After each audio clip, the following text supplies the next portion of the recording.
Ертеде Алдар Көсе деген айлакер, тапқыр жігіт болыпты. Оның есімі жұртшылық арасында кеңінен танымал болған.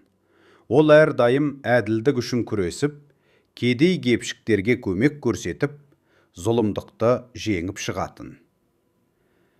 Бір күні ол бір ауылға келіп, сол жерде қызықты оқиғаға тап болады. Бір ауылда байдың мақтаншақ әрі зұлылым баласы болыпты. Ол барлығына үстемдік көрсетіп, әлсіздерді мазақ етіп, жұрттың мүлкін тартып алып жүреді екен. Ауыл тұрғындары оның қорлығынан қатты шаршапты, бірақ оған қарсы тұруға батылдары жетпейді. Алдар Көсе бұл жағдайды естіп, әділдік орнату үшін сол байдың баласын жазаламақшы болады.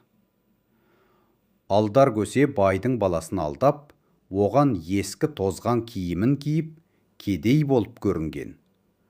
Ол байдың үйіне барып өзін байлардың арасындағы ең бай адам ретінде таныстырады. Байдың баласы оны көріп таңырқап қалады. Алдар Көсе байдың баласын өзінің байлығын көрсетуге шақырып, үлкен той жасамақшы болады.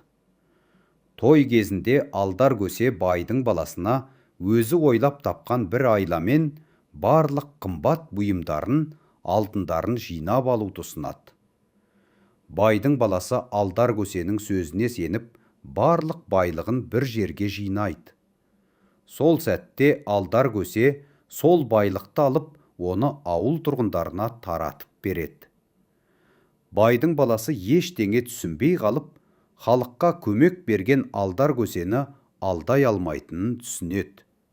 Содан бері ауыл тұрғындары Алдар Көсенің тапқырлығын, әділдігін мадақтап, оны әрдайым естерінде сақтайды.